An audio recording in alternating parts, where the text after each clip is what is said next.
The London Top Show is sponsored by Khatabook in association with CoinSwitch Kuber.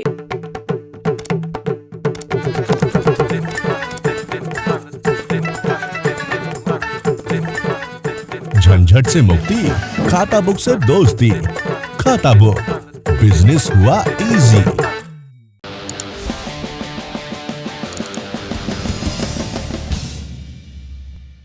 हम सब के जीवन में एक समय आता है जब पता चलता है कि नोट की, रुपए की छपाई भी एक प्रिंटिंग प्रेस में ही होती है। और इस बोध के साथ ही नत्थी होकर आता है एक प्रश्न कि इतनी गरीबी है हमारे देश में, नोट बांट बांट कर सबको अमीर क्यों नहीं कर देते?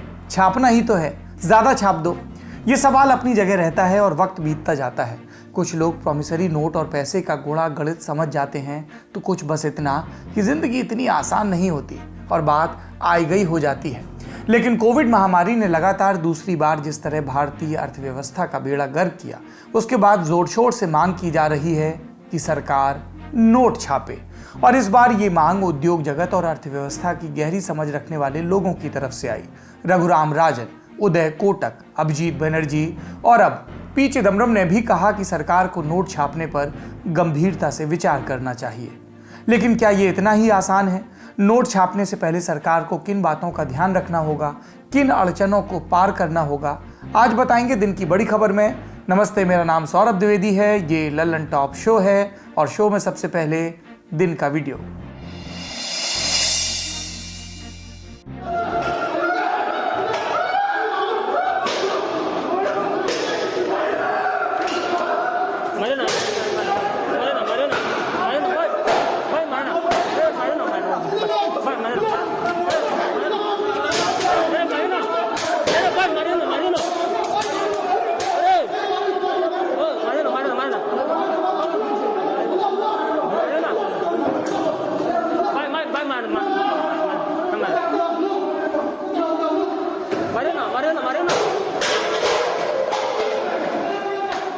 भारत में महामारियों पर देर से ध्यान देने की परंपरा है। जब हाहाकार होता है, त्राहिमाम की आवाजें आती हैं, तब हम जागते हैं। ऐसी एक महामारी है डॉक्टरों से मारपीट। मरीज के साथ अनहोनी हो जाए तो डॉक्टर को धुन दो। जो वीडियो आपने देखा वो असम के होजाई इलाके का है। 1 जून को यहाँ उदाली नाम के कस्बे में कोविड केयर सेंटर पर इलाज करा रहे एक गंभीर मरीज ने दम तोड़ दिया और ये मालूम चलते ही मरीज के परिजन सेंटर पर पहुंचे, जहां उन्होंने ड्यूटी पर तैनात डॉक्टर सोज कुमार सेनापति को बुरी तरह पीटा। होजाई पुलिस अधीक्षक वरुण पुरकायस्थ ने प्रेस को बताया कि खबर मिलने पर पुलिस मौके पर पहुंची और 3 लोगों को गिरफ्तार किया। फिर इस घटना का वीडियो सोशल मीडिया पर वायरल हुआ। असम में सरकार ऊपर से नीचे तक हरकत में आ गई। 1 जून की रात 9 बजे असम के मुख्यमंत्री हिमंत बिस्वा शर्मा ने वीडियो को रिट्वीट करते हुए कहा, फ्रंटलाइन वर्कर्स पर इस तरह के बर्बर हमले बर्दाश्त नहीं किए जाएंगे और असम पुलिस में स्पेशल डीजीपी जीपी सिंह को टैग करते हुए आदेश दिया, आरोपियों पर कार्रवाई करें। आज बिस्वा शर्मा ने ट्विटर पर जानकारी दी कि मामले में 24 आरोपियों को गिरफ्तार किया गया है और वो इस मामले की मॉनिटरिंग स्वयं कर रहे हैं। असम पुलिस के महानिदेशक ने अपने ट्वीट में वादा किया कि पुलिस एक मजबूत चार्जशीट लेकर न्यायालय में जाएगी ताकि सख्त से सख्त सजा हो। असम में आज डॉक्टर्स ने विरोध स्वरूप ओपीडी सेवाओं का बायकॉट भी किया। असम प्रशासन ने जिस तत्परता से इस मामले में कार्रवाई की, उसकी तारीफ होनी चाहिए। ट्विटर पर आए वीडियो को लेकर सरकारी कार्रवाई की पल पल की जानकारी ट्विटर पर है। एक तरह का क्लोजर है जनता के लिए। लेकिन डॉक्टर और असॉल्ट लिखकर गूगल करें तो न जाने कितने डॉक्टर सेनापति मिलते हैं जिनके वीडियो वायरल नहीं हो पाते। उनके साथ हुई मारपीट का सबूत यही होता है कि जिस अस्पताल में उन्हें इलाज करना था, वहीं वो अपना इलाज करवा रहे होते हैं और ये देश के हर हिस्से में नियमित रूप से होता है। आज ही समाचार एजेंसी ANI ने कर्नाटक के चिकमंगलुरु से खबर दी कि दोपहर का खाना खाने जा रहे एक डॉक्टर को रास्ते में पीटा गया क्योंकि अस्पताल में बच्चे की मौत हो गई थी। किसी के जाने से संतप्त परिवार का दुख समझ में आता है और ये भी कि इलाज को लेकर शिकायत हो सकती है। गलत या अधूरे इलाज से मौत के मामले भी सामने आए हैं, लेकिन शिकायतों के लिए मंच है। आवेश में आकर कानून अपने हाथ में लेना बिल्कुल बर्दाश्त नहीं किया जा सकता, करना भी नहीं चाहिए और जो भी ऐसा करते हैं उन्हें सख्त से सख्त सजा मिलनी चाहिए। असम ने रास्ता दिखाया है, बाकी राज्यों को भी ऐसी ही सख्ती करनी चाहिए। अब बढ़ते हैं दिन की सुर्खियों की तरफ। भाई साहब, बिटकॉइन में ट्रेड करने के लिए कम से कम कितने पैसे चाहिए? सिर्फ 100 रुपए में स्टार्ट कर सकते हो and takes only 5 minutes. CoinSwitch Kuber download करो और बिटकॉइन में ट्रेड करो। Fast, credible, flexible. ट्रेड कर बेफिक्र। सबसे पहले आंकड़े। पिछले 24 घंटों के दौरान कोरोना संक्रमण के 1,32,000 नए मामले सामने आए, 2,31,456 मरीज ठीक हुए और 3,207 लोगों की मौत हो गई। दूसरी सुर्खी का संबंध कोविड-19 को लेकर अदालत में चल रही सुनवाई से है। सुप्रीम कोर्ट ने आज केंद्र को आदेश दिया कि वो दस्तावेज और फाइलें पेश की जाएं जिनसे मालूम चले कि सरकार की वैक्सीनेशन नीति के पीछे विचार क्या है। अदालत ने केंद्र को फटकार लगाते हुए कहा कि 18 से 44 साल तक के लोगों के लिए आप जो सशुल्क टीके की नीति लाए हैं, पैसे देकर टीका लगवा लो, वो मनमानी और तर्कहीन है। इस पैसे देकर टीके, जिसके लिए हिंदी का शब्द सशुल्क, टीके को लेकर सवाल पहली बार नहीं उठाया गया। सरकार के समर्थक कहते हैं कि जो लोग टीके की कीमत अदा कर सकते हैं उन्हें ऐसा करना चाहिए, लेकिन सभी लोग इस बात से इत्तेफाक नहीं रखते। कई एक्सपर्ट्स का मानना है कि जब किसी अत्यावश्यक वस्तु या सेवा को लेकर ऐसी नीति बनाई जाती है तो पैसे वालों को अनुचित लाभ मिल जाता है। जहां बात जान की हो वहां ऐसी नीति नहीं बनाई जानी चाहिए, क्योंकि पैसे से ये तय नहीं किया जा सकता कि किसका जीवन बचाया जाए और किसका नहीं। लेकिन सुप्रीम कोर्ट ने आज सिर्फ एक तल्ख टिप्पणी ही नहीं की। अदालत ने केंद्र से टीकों की खरीद की पूरी परचेज हिस्ट्री भी मांगी। केंद्र को अब बताना होगा कि कौन सा टीका लिया गया, कब लिया गया, कितना लिया गया और कीमत क्या अदा की गई। अदालत ने राज्यों और संघ शासित प्रदेशों से भी 2 हफ्तों के भीतर एक हलफनामा मांगा है, जिसमें इन्हें बताना होगा कि मुफ्त टीकाकरण को लेकर उनकी क्या नीति है। 9 मई को अपने हलफनामे में केंद्र ने अदालत को बताया था कि सभी राज्य अपने यहाँ मुफ्त टीकाकरण करेंगे। तो अब कोर्ट चाहता है कि राज्य बताएं कि ऐसा हो रहा है या नहीं। वैसे राज्य भी अपनी तरफ से केंद्र पर दबाव बना रहे हैं। केरल विधानसभा ने आज सर्वसम्मति से एक प्रस्ताव पास करके मांग की कि केंद्र सभी राज्यों को मुफ्त टीका दे। दर्शक जानते हैं, इससे पहले सर्वोच्च न्यायालय केंद्र और राज्यों के लिए टीकों की अलग अलग कीमतों और ऑनलाइन रजिस्ट्रेशन को लेकर अपनी नाराजगी जाहिर कर चुका है और केंद्र को सिर्फ सर्वोच्च न्यायालय से ही डांट नहीं पड़ रही। आज ही के दिन केंद्र ने दिल्ली हाईकोर्ट से भी डांट खाई।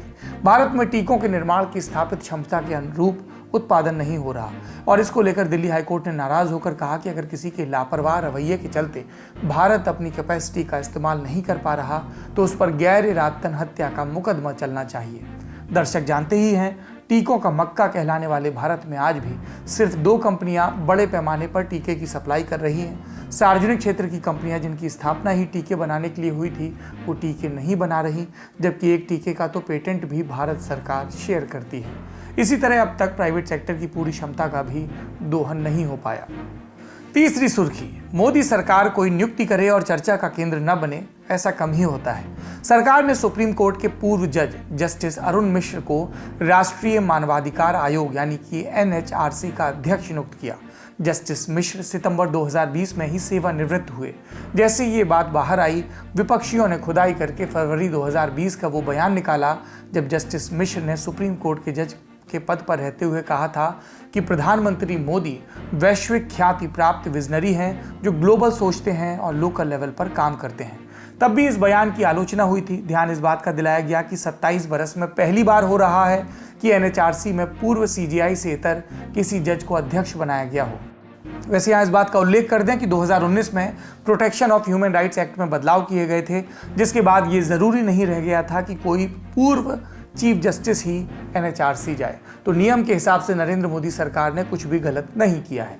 जस्टिस मिश्र की नियुक्ति हाई पावर कमेटी की सिफारिश पर हुई है, जिसमें प्रधानमंत्री, राज्यसभा के उपसभापति, लोकसभा के स्पीकर और राज्यसभा में विपक्ष के नेता शामिल थे। राज्यसभा में विपक्ष के नेता मल्लिकार्जुन खड़गे कांग्रेस के हैं। कह रहे हैं कि उन्होंने जस्टिस मिश्र की नियुक्ति से पहले मांग की थी कि SC/ST समाज से किसी को अध्यक्ष बनाया जाए, लेकिन ऐसा हुआ नहीं और फिर खड़गे ने मीटिंग में मिश्र की नियुक्ति पर अपनी आपत्ति रिकॉर्ड में दर्ज कराई। जस्टिस मिश्र ने आज NHRC में चार्ज भी ले लिया। अब वो 5 साल या 70 साल की उम्र पूरी होने तक, जो भी इसमें पहले हो, अपने पद पर बने रह सकते हैं। ये थी सुर्खियां। अब चलते हैं दिन की बड़ी खबर की तरफ। बड़ी खबर में अब विस्तार से बात उस सुझाव पर कि सरकार खूब सारा पैसा क्यों नहीं छाप लेती। ये सुझाव इसलिए दिया जा रहा है क्योंकि अर्थव्यवस्था की हालत खराब है। 2 दिन पहले सरकार ने वित्त वर्ष 2020-21 की आखिरी तिमाही के आंकड़े जारी किए। जनवरी से मार्च के बीच अर्थव्यवस्था की विकास दर 1.6% रही, लेकिन पूरे बरस की बात करें तो विकास दर माइनस में 7.3% रही।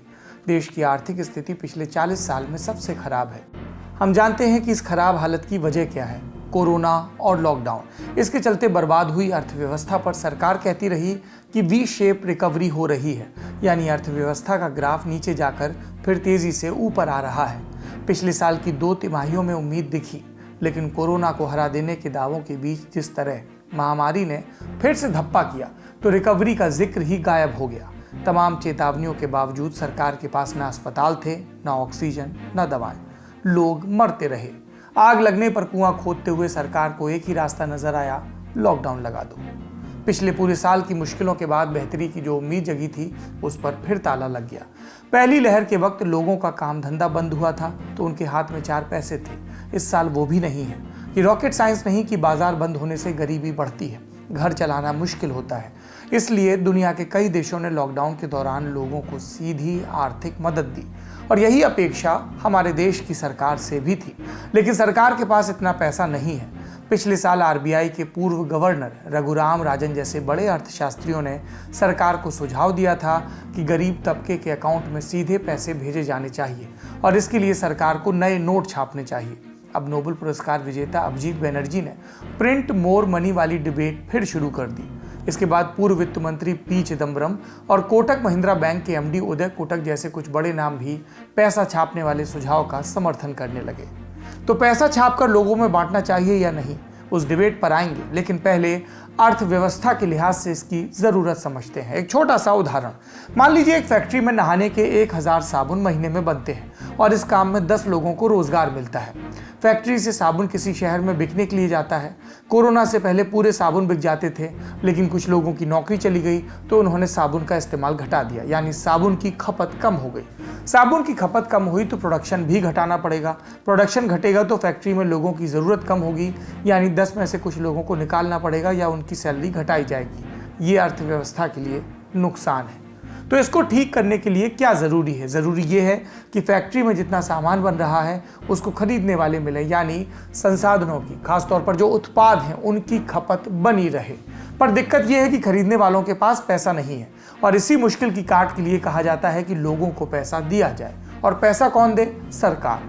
हर देश की अर्थव्यवस्था डिमांड और सप्लाई के नियम पर चलती है। अगर डिमांड और सप्लाई का संतुलन बिगड़ जाए तो अर्थव्यवस्था में या तो गिरावट आएगी या बेतहाशा महंगाई बढ़ जाएगी। अभी देश की अर्थव्यवस्था में ज़रूरत है डिमांड बढ़ाने की। डिमांड बढ़ेगी लोगों के पास पैसा होने से, तो घूम फिर कर बात फिर पैसे पर आ गई। तो अब वो सवाल कि क्या सरकार को पैसा छाप कर लोगों को देना चाहिए? खूब सारा पैसा छाप कर लोगों में बांटने वाली इकोनॉमिक्स इतनी सीधी नहीं है, क्योंकि बात यहाँ कंट्रोल पी से कहीं आगे तक जाती है। एक उदाहरण से समझते हैं।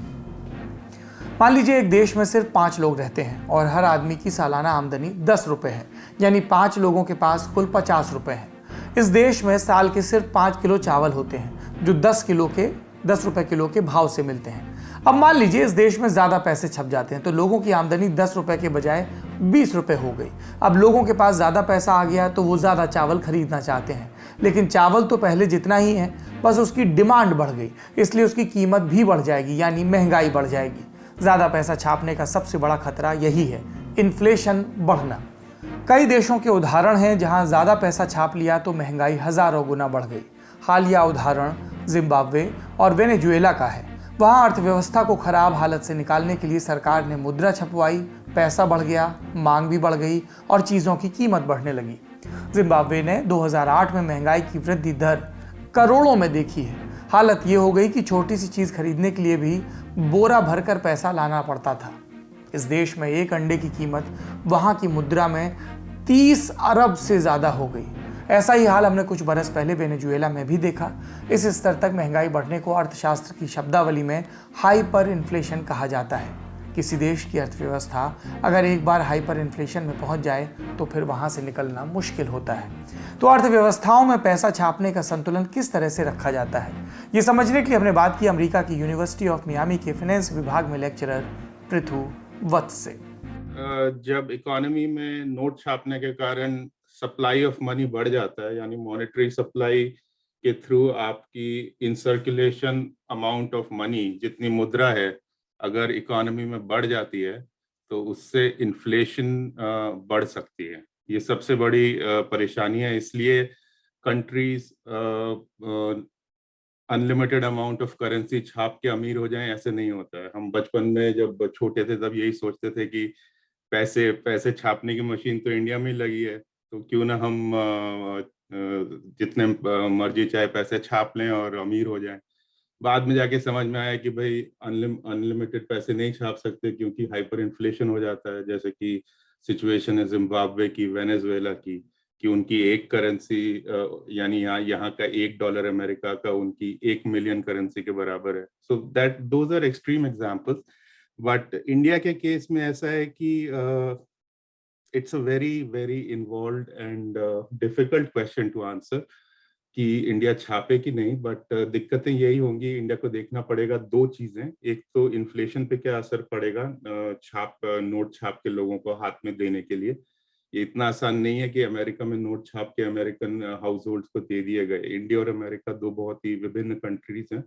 इंडिया अगर नोट छाप के दे दे अपने सिटीजन्स को, तो इंडिया को जो असर पड़ेंगे वो अमेरिका जैसे नहीं होंगे। इंडिया का कंपैरिजन फिलीपींस या इंडोनेशिया से होना चाहिए, जिन्होंने 2020 में ये काम किया। तो उनकी इकोनॉमी पे क्या असर पड़ा वो देखना चाहिए बनिस्बत इस पे कि अमेरिका और दूसरी कंट्रीज ने क्या किया। असर इन्फ्लेशन पे पड़ सकता है, और दूसरा असर पड़ सकता है आपके सीधा सीधा डॉलर की वैल्यू रुपी के मुकाबले जबरदस्त रूप से अप्रिशिएट कर सकती है। तो यानी आपका रुपी कमजोर हो जाएगा। रुपी कमजोर हो जाएगा तो बहुत सारे लोग, बाहर के लोग जो भारत के बाजारों में पैसा लगा रहे हैं वो निकाल लेंगे। अगर बाजार फ्री फॉल से गिर गए, जो कि पिछले साल से बढ़ रहे हैं, तो वो भी एक पॉलिटिकली शायद ठीक नहीं होगा। या पॉलिटिकली तो खैर बात की बात है, बहुत सारे लोगों की सेविंग्स चली जाएंगी, तो वैसे ही ठीक नहीं होगा। तो ये दिक्कतें हैं। सार यह है कि किसी देश की सरकार अपनी मर्जी से खूब सारा पैसा नहीं छाप सकती। हालांकि ऐसा भी नहीं कि कोई देश मुद्रा छापकर अमीर नहीं हो सकता। मुद्रा छापना कई बार देश की अर्थव्यवस्था के लिए ज़रूरी और फायदेमंद होता है। मिसाल के तौर पर मान लीजिए कि देश में 100 कारें बन रही हैं, लेकिन लोगों के पास खरीदने का पैसा नहीं है, बैंक से भी लोन नहीं मिल रहा। अगर लोग कार नहीं खरीदेंगे तो कार बनाने का उद्योग ठप हो जाएगा, रोजगार कम होगा। ऐसी स्थिति में सरकार पैसा छापकर बाजार में पहुंचाती है ताकि कार की फैक्ट्री चलती रहे, लोगों को रोजगार मिलता रहे और पैसा छापने का ये सिंपल सा अर्थशास्त्र भी चलता रहे। लेकिन भारत का अर्थशास्त्र क्या है? भारत में आरबीआई पैसा छापता है। आपने देखा होगा हर नोट पर लिखा होता है, मैं धारक को इतने रुपए देने का वचन देता हूं। ये वचन रिजर्व बैंक ऑफ इंडिया के गवर्नर की तरफ से दिया जाता है। तो इसके बदले आरबीआई कुछ एसेट रखता है, जैसे सोना या विदेशी मुद्रा या सरकारी बॉन्ड। अमूमन सरकार अपने फाइनेंशियल सिस्टम के हिसाब से आरबीआई से पैसा लेती है, लेकिन ज़्यादा पैसा छपवाना हो तो उसे अर्थशास्त्र की भाषा में कहते हैं डायरेक्ट मोनेटाइजेशन। इसमें सरकार बॉन्ड गारंटी देकर आरबीआई से मुद्रा छपवा सकती है। अर्थशास्त्री अभिजीत बनर्जी और रघुराम राजन इसी तरह की सलाह सरकार को दे रहे हैं। अभिजीत बनर्जी का बीते रविवार को टाइम्स ऑफ इंडिया में इंटरव्यू छपा। इसमें उनसे सवाल पूछा गया कि क्या सरकार को ज़्यादा मुद्रा छापना चाहिए। उनका जवाब था कि हाँ, मैं इसके पक्ष में हूँ। इस हामी के बाद अभिजीत बनर्जी बोले कि कोरोना की पहली लहर में भी मैं इसके पक्ष में था। मुझे लगता है कि हमें बिल्कुल ये करना चाहिए। गरीबों को सहारा देने के लिए और लोन डिफॉल्ट से निपटने के लिए संसाधन चाहिए। हमें पर्याप्त वैक्सीन खरीदने के लिए भी संसाधन चाहिए। ये सुझाव पहले भी कई अर्थशास्त्री दे चुके हैं। तो अगर पैसा छापने से ही हमारी अर्थव्यवस्था की सारी दिक्कतें दूर हो सकती हैं, तो सरकार इस पर विचार क्यों नहीं कर रही? कुछ अर्थशास्त्रियों से हमने ये समझने की कोशिश की।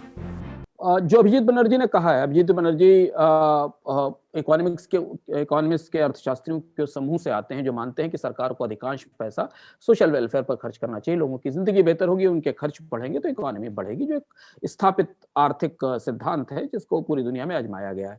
इसके ठीक विपरीत आज वित्त मंत्री का एक बड़ा इंटरव्यू छपा है जिसमें उन्होंने पलटकर एक सवाल पूछा है कि कितना स्टिमुलस और चाहिए 20 लाख करोड़ वो याद दिलाना चाहते हैं कि हमने पिछले साल दिया था और बजट इतना बड़ा आया है, उस बजट को लोगों तक पहुंचने दीजिए। अभी तो बजट आए हुए 2 महीने हुए हैं, पहले तिमाही बीतने दीजिए और स्टिमुलस की जरूरत नहीं होगी, ऐसा उनका संकेत है। और एक हिस्सा वो कल घोषित कर चुके हैं, जिसके ऊपर हम बाद में कभी बात करेंगे कि जो उन्होंने जिस स्कीम की घोषणा कल वित्त मंत्रालय ने की थी, जो कि इमरजेंसी क्रेडिट गारंटी स्कीम थी। अब यहाँ दुविधा ये है कि जहां जो हमें समझना जरूरी है कि सरकार की दुविधा सिर्फ यही नहीं है कि भारतीय अर्थव्यवस्था में घाटा बहुत बड़ा है, जीडीपी का 90% है, और हम लैटिन अमेरिका वाली परिस्थिति की तरफ देख रहे हैं जहां सरकारों का घाटा बहुत बड़ा था। उन्होंने खर्च तो खूब किया लेकिन वो घाटा नहीं संभाल पाई और कर्ज के जाल में फंसती चली गई, डोमेस्टिक डेट के, जो समस्या हमने लैटिन अमेरिका के देशों में देखी थी। और उसके बाद भी एक दूसरी बड़ी समस्या है जो बात अभिजीत बनर्जी या बाकी अर्थशास्त्री भी समझ रहे हैं, लेकिन उनका मानना यह है कि सरकारें अगर कोशिश करें तो ऐसा हो सकता है। भारत में एक्सपेंडिचर की पाइपलाइन, सरकार के एक्सपेंडिचर की पाइपलाइन और बैंडविड्थ बहुत कम है। ये समझना जरूरी है कि जो सरकार सामान्य दिनों में अपने बजट का पूरा आवंटन खर्च नहीं कर पाती, अगर आप सरकार के बजटों को सीरीज से देखते चले जाइए, आप मंदी 2017-18 से शुरू, उससे पहले के बजट देखते चले जाइए, सरकारें अपने विभागों को जितना पैसा देती हैं उतना पैसा भी वो खर्च नहीं कर पाते। तो एक मुश्त बड़ा पैसा आ जाने से भी सरकारों के हाथ में वो खर्च कैसे करेंगी, क्योंकि उनके पास खर्च का कोई स्ट्रक्चर, कोई ट्रांसपेरेंट ढांचा नहीं है। अंततः वो बर्बाद होता है, भ्रष्टाचार में जाता है, बाकी जगह जाता है। हमने अभी कोविड के दौर में देखा कि पिछले एक साल में सरकारों को, केंद्र सरकार से राज्य सरकारों को कोविड पर खूब पैसा मिला, वर्ल्ड बैंक से भी पैसा आया, केंद्र सरकार ने भी स्पेशल एलोकेशन किया, पर ना तो ऑक्सीजन प्लांट लगे, ना अस्पतालों में बेड बढ़े, ना दवाओं की आपूर्ति बढ़ी, ना डॉक्टरों की भर्ती हुई, ना एम्बुलेंस बढ़ी। तो पूरा का पूरा हेल्थ इंफ्रास्ट्रक्चर जहां खड़ा था वहीं खड़ा था। तो ये हमें बताता है कि महामारी के दौरान जब राज्य सरकारों, केंद्र सरकारों के पास पैसा था, कर्ज था, सब कुछ उपलब्ध था, तब भी वो खर्च नहीं कर सकी। तो मैं हमेशा इस बात को इस सुझाव को सिर्फ महंगाई के संदर्भ में ही नहीं देखता हूं, जिस पर हम पहले चर्चा कर चुके हैं कि आप अगर मनी सप्लाई बढ़ाएंगे बाजार में तो महंगाई बढ़ेगी, और महंगाई वैसे ही 11-12% पर है। हमें इसका दूसरा पहलू भी सिद्धांत समझना जरूरी है कि क्या सरकार के पास कैपेसिटी है खर्च करने की, बैंडविड्थ है सरकार के पास खर्च करने की। जी, जहां तक देखा जाए करेंसी को प्रिंट करना एक सोल्यूशन नहीं होगा। सरकार ने आत्मनिर्भर अभियान 1, 2 और 3 के द्वारा कोशिश की गई थी कि जो कृषि के लोग हैं, फार्मर्स हैं हमारे, उनको, एमएसएमईज को, और जो छोटे स्ट्रीट वेंडर्स हैं उन सभी तक पैसा पहुंचाया जाए, चाहे वो क्रेडिट के द्वारा पहुंचाया जाए या शुरुआत में जैसे पैसा डायरेक्ट कैश ट्रांसफर किया गया या राशन फ्री में दिया गया जब नेशनल लॉकडाउन था। कोशिश ये भी की गई कि बजट में प्रावधान किया जाए जो हेल्थ इंफ्रास्ट्रक्चर है उसको डेवलप करने के लिए, और जो है इंफ्रास्ट्रक्चर प्रोजेक्ट्स में और पैसा लगाने के लिए। जहां तक आत्मनिर्भर अभियान के द्वारा जो कंट्रीब्यूशन किया गया वो 13% जीडीपी का था। और उसी के तहत जो सरकार को फिस्कल डेफिसिट हुआ वो 9.3% के आसपास हुआ, क्योंकि ये फिस्कल डेफिसिट बहुत ज्यादा था। और हमारा जो इन्फ्लेशन रेट है, जो महंगाई का दर है, वो भी अभी सीमित है 5.5% पे मार्च के महीने में और 4.23% पर अप्रैल के महीने में। उन दोनों को देखते हुए करेंसी को प्रिंट करना एक बहुत अच्छा सॉल्यूशन नहीं होगा।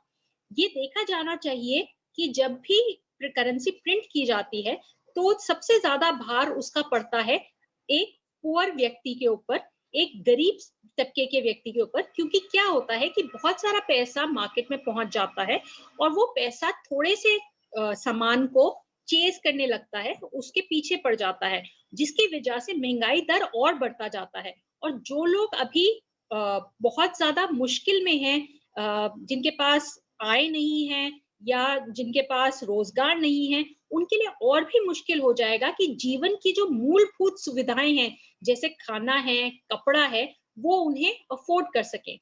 अगर देखा जाए तो माना जा रहा है कि इन्फ्लेशन अब ज्यादा से ज्यादा बढ़ेगा, खाने के पदार्थों में भी देखा जा रहा है और बाकी रॉ मटेरियल्स में भी एक कॉस्ट पुश इन्फ्लेशन आएगा, जिसकी वजह से सरकार को अपना फिस्कल डेफिसिट भी मेंटेन करना जरूरी है, ताकि जो है भारत की जो एक आकलन है पूरा अर्थव्यवस्था में वो भी सुदृढ़ रह सके और कोविड के दौरान ज्यादा से ज्यादा मदद पहुंचाई जा सके और महंगाई के दर को भी कंट्रोल किया जा सके।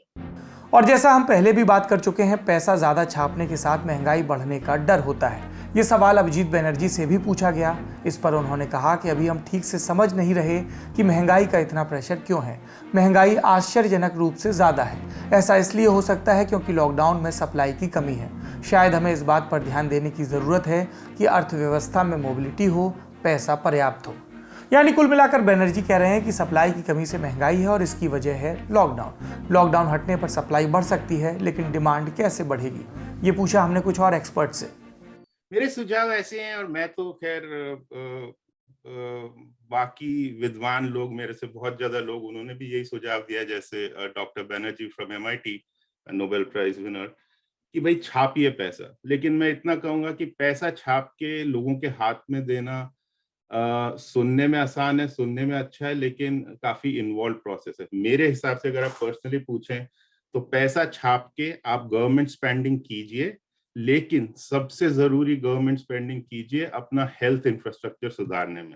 ठीक है, अगर लोगों की हेल्थ अच्छी होगी तो 1 साल में नहीं 3 साल में जाके वैसे ही इकोनॉमी पे पॉजिटिव इफेक्ट पड़ेगा। अगर आपको लग रहा है कि अभी मेरे ख्याल से ठीक है कोविड हो गया, लेकिन इतनी त्राही नहीं मची हुई कि हर एक आदमी के अकाउंट में 20-20 हजार रुपए आपको भेजने चाहिए। मोस्ट प्रेसिंग नीड मेरे हिसाब से ये है कि पैसा छापिए, एक पैकेज अनाउंस कीजिए जो कि over the rest of 2021 different stages में, जी हाँ, लोगों के हाउस होल्ड में पैसा मिलेगा, ऊपर से बैंक्स को भी पैसा मिलेगा जो कि फर्दर इसको लोन आउट कर सकते हैं नीडी कंपनीज को। लेकिन ये जो 2 चीजें मैंने बोली, लोगों को पैसा मिलेगा और बैंक्स को पैसा मिलेगा, ये नंबर 2 और 3 है मेरे हिसाब से। अगर पैसा छापना है और पैसा छाप के करना क्या है, कि आपने रिस्क तो ले लिया कि अब इकोनॉमी मेरी इन्फ्लेशन बढ़ जाएगी, पैसा तो आपने छाप लिया, पैसा है आपके हाथ में, उसका आप करेंगे क्या? तो मेरे हिसाब से उस कैपिटल का सबसे अच्छा उपयोग ये होगा कि अपना एग्जिस्टिंग हेल्थ इंफ्रास्ट्रक्चर सुधारिए। तो अगर आप 100 रुपए छाप देंगे तो 100 रुपए को किस परसेंटेज में बांटना है, उसमें सबसे ज्यादा परसेंटेज आपके एग्जिस्टिंग हेल्थ इंफ्रास्ट्रक्चर सुधारने की होनी चाहिए। तो नोट छापने वाले अर्थशास्त्र का हर पहलू हमने आपके सामने रखा। सरकार के पास भी बेहतरीन अर्थशास्त्रियों की टीम है और सरकार को यह भी दिख रहा होगा कि देश की आर्थिक हालत कैसी है। लोगों को पैसे की ज़रूरत है, आर्थिक मदद की ज़रूरत है। अब ये सरकार को तय करना है कि वो कैसे लोगों तक पहुंचती है। आज के शो में इतना ही। कल आपसे फिर मुलाकात होगी, ये उम्मीद है। शुभ रात्रि।